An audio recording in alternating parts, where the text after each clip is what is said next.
ಪ್ರಚಾರಕ್ಕಾಗಿ ನಾವು ಬಂದಿರೋ ಪ್ಲೇಸು ಮಂಗಳೂರು ಹತ್ರ ಕಾರಂಜೇಶ್ವರ ದೇವಸ್ಥಾನ. ಇದು ಪ್ರಸಿದ್ಧವಾದ ಒಂದು ಸ್ಥಳ.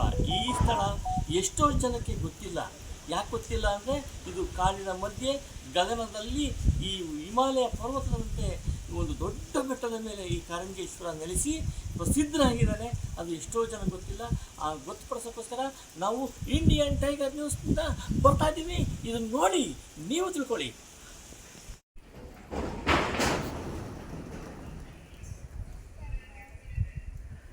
ಇದು ಕಾರಂಜೇಶ್ವರ ಸನ್ನಿಧಿ. ಇದು ಕಾರಂಜೇಶ್ವರ ಸನ್ನಿಧಿ.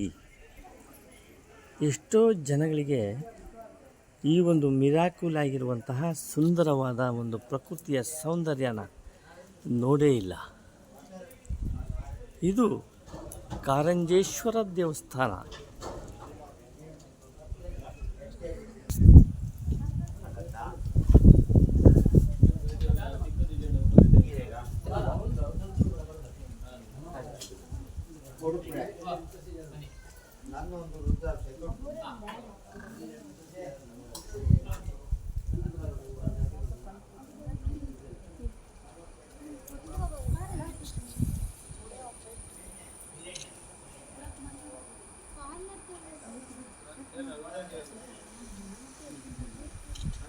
ಇದು ಕಾರಂಜೇಶ್ವರ ದೇವಸ್ಥಾನ.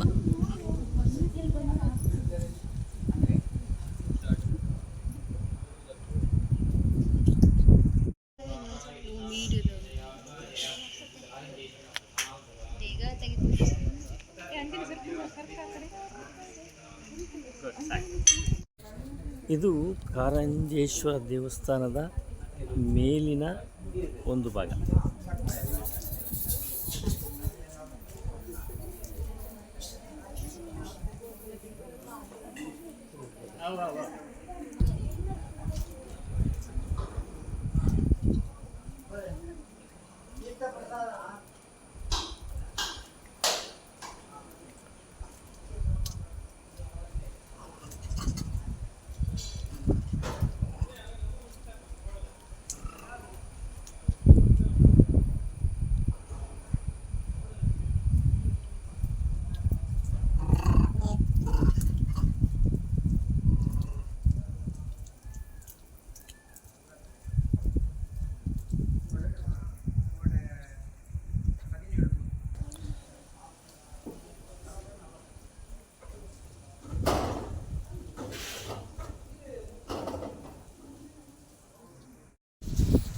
ಇದೆ.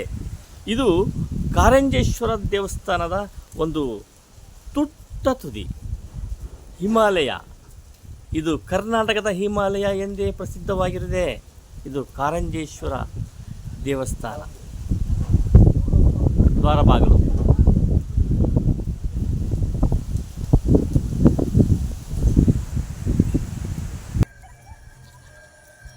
ಪ್ರಕೃತಿಯ ಮಡಿಲಲ್ಲಿ ಕಾರಂಜೇಶ್ವರನ ಅದ್ಧೂರಿಯಾದ ಸೀನ್. ನೀವು ಹಿಮಾಲಯ ಪರ್ವತವನ್ನು ನೋಡಲು ಆಗದೇ ಇಲ್ಲ, ಆದರೆ ಈ ಪರ್ವತವನ್ನು ನೋಡಲು ಬರ್ರಿ. ಇದು ಎಲ್ಲಿದೆ ಅಂತ ಆಸೆನಾ? ಓನ್ಲಿ ಕರ್ನಾಟಕದ ದಕ್ಷಿಣ ಕನ್ನಡ ಮಂಗಳೂರಿನ ಬಳಿ ಕಾರಂಜೇಶ್ವರ ದೇವಸ್ಥಾನ. ಪ್ರಕೃತಿಯ ಮಡಿಲಲ್ಲಿ ಕಾರಂಜೇಶ್ವರನ ಸುಂದರವಾದ ಪ್ರಕೃತಿ ನೋಡಿ. ಇದು ಈ ಶಿವನ ಸನ್ನಿಧಿ ಸೂಪರ್. ಇದನ್ನು ನೋಡಿದ್ದೀರಾ ನೀವೆಲ್ಲರ? ಈ ವಿಡಿಯೋ ನಿಮಗೆ ಇಷ್ಟ ಆದರೆ ಲೈಕ್ ಮಾಡಿ.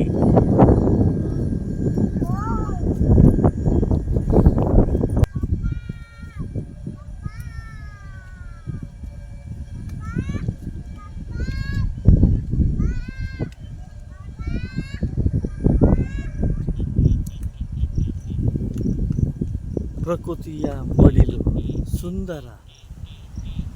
ಆಕಾಶದ ಗಂಗೆ ಕೈ ಬೀಸಿ ಕರೆಯುತ್ತಿದ್ದಾಳೆ ಕಾರಂಜೇಶ್ವರ ದೇವಸ್ಥಾನದ ಸನ್ನಿಧಿಗೆ. ಇದು ಕಾರಂಜೇಶ್ವರ ದೇವಸ್ಥಾನ. ಪ್ರಕೃತಿಯ ಮಡಿಲು, ಮುಚ್ಚಿನಿಂತ ಮಲೆನಾಡಿನ ಸೊಬಗು.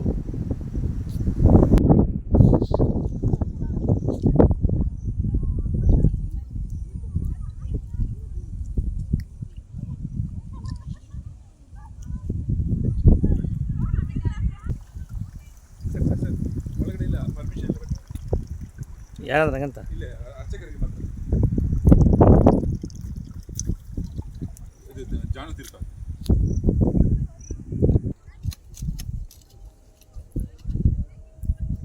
ಕಣ್ಣಿಗೆ ಕಾಣ್ತಿರೋ ಆ ಹೊಂಡದಲ್ಲಿ ಸಣ್ಣದು ಚಿಕ್ಕ ಗುಂಡಿಯಲ್ಲಿ 365 ದಿನವೂ ನೀರಿರ್ತದೆ. ಆ ನೀರು ತೀರ್ಥ ಎಲ್ಲಿಂದ ಬರುತ್ತೆ, ಹೇಗಿರುತ್ತೆ, ಹೆಂಗಿರುತ್ತೆ, ಆ ಬಿಸಿಲಿಗೆ ಯಾಕೆ ಮಡಗಲ್ಲ ಅನ್ನೋದು ಹಾಗೆ ಮುಂದೆ ಹೋಗಿ ಒಂದು ಅದೃಷ್ಟವಾದ ಒಂದು ಸನ್ನಿಧಿಯ ಸ್ಥಳ ಇದು. ಕಟ್ ಮಾಡಬೇಡಿ, ಮುಂದೆ ಹೋಗಿ ತೋರಿಸಿ ಬೋರ್ಡ್ ಅಂಗುಷ್ಟ ತೀರ್ಥ.